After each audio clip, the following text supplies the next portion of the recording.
بسم اللہ الرحمن الرحیم۔ اعوذ باللہ من الشیطان الرجیم، بسم اللہ الرحمن الرحیم۔ عزیزان، آپ کی خدمت میں سلام عرض کرتی ہوں۔ آپ سب کی خیریت نیک مطلوب۔ جو موضوع ہے ہمارے پاس آئین ہم سرداری، یعنی ہم سرداری کے قوانین و ضوابط، اور وہ کون سی چیزیں ہیں کہ جس کے ذریعے سے ہم سرداری کو بہترین بناتے ہوئے ایک مثالی گھر کا نمونہ پیش کر سکتے ہیں۔ اس میں ہم نے سب سے پہلے مشترکہ طور پہ زوجین کے حقوق کو پرکھا، اس کے بعد ہم نے اختصاصی طور پہ 12 احادیث کی مدد سے شوہر کے لیے کچھ قوانین و ضوابط بنائے کلام معصوم سے۔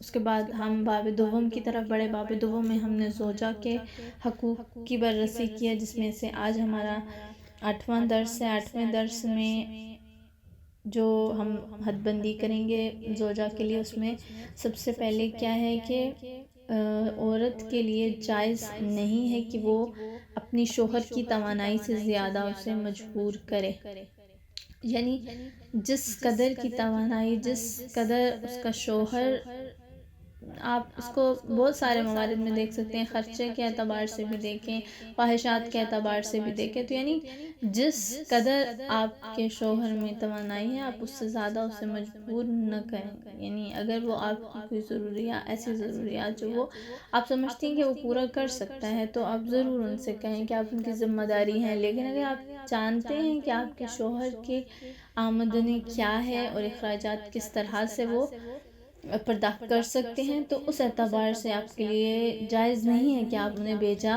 مجبور کریں اور ایسی خواہشات کو پورا کرنے پر انہیں اکسائیں کہ جو ان کی توان میں نہیں ہے۔ اس کے بعد جو دوسرا عنصر ہے اس کا، یہ حدیث ہے ہمارے پاس پیغمبر گرامی صلی اللہ علیہ وآلہ وسلم سے حدیث تھی کہ مستدرک الوسائل، اس کا حوالہ ہے جلد 14 پیج نمبر 242، جس میں پیغمبر گرامی نے فرمایا کہ بیوی کے لیے جائز نہیں ہے کہ وہ اپنے شوہر کی توانائی سے زیادہ اسے مجبور کرے۔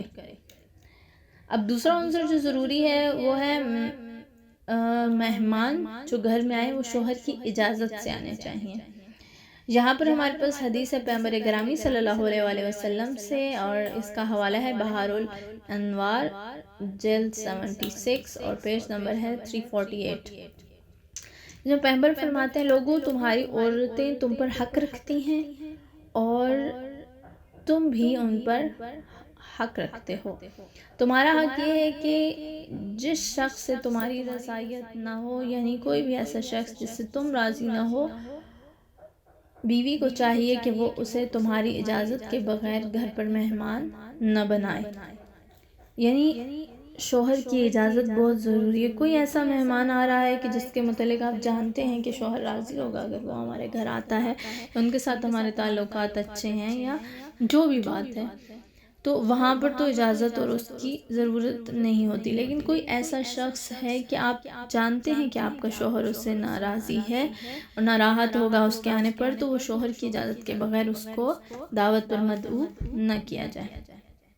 یعنی یہ وہ چھوٹی چھوٹی چیزیں ہیں کہ جن کو اگر مد نظر رکھا جائے، شوہر بیوی کو مقام دے، بیوی اپنے شوہر کو مقام دے، اور اپنے گھر کو چلانے میں کوئی ایک الگ سے زاویہ لے کر نہ نکلے۔ دونوں مل بیٹھ کر جب وہ گھر کے مسائل کو ایک دوسرے کے ساتھ ڈسکس کریں گے اور گھر کو دونوں مل کر جب چلانے کی کوشش کریں گے، تو پھر یہ ایک مثالی گھر ہمارے سامنے آئے گا۔ اس کے بعد ہے ہمارے پاس حدیث پیغمبر گرامی صلی اللہ علیہ وسلم سے، اور اس کا حوالہ ہے وسائل الشیعہ جلد 14 ہے اور صفحہ اس کا 17 ہے، جس میں پیغمبر فرماتے ہیں، جو عورت اپنے شوہر کی حج، جہاد اور علم کے میدان میں مدد کرے گی، خداوند عالم اسے حضرت ایوب علیہ السلام کی زوجہ کے ثواب جتنا ثواب عطا کرے گا۔ یعنی کس قدر بلند مقام ہے اس عورت کے لیے کہ جو اپنے شوہر کی خدمت کرے، ایک طرح سے حج میں اس کی مدد کرے، جہاد میں کرے یا علمی کسی میدان میں اس کی مدد کرتی ہے، تو پروردگار عالم نے اس کے لیے ثواب کیا رکھا ہے کہ حضرت ایوب کی زوجہ، یعنی ان کی زوجہ کو خدمت کے سلسلے میں جو ثواب اور جو خدا نے ان کو اجر دیا تھا، اس عورت کو وہ اجر ملے گا۔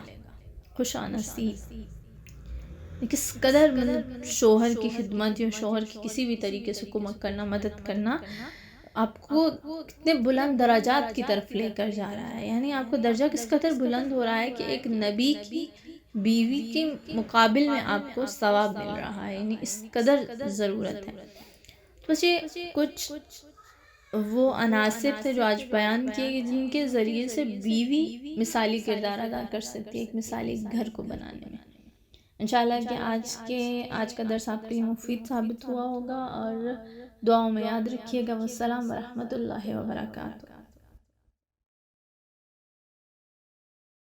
سبسکرائب کیجئے ذکر ٹی وی اور اس علم کے سفر میں ہمارے قدم کے ساتھ قدم ملائیے۔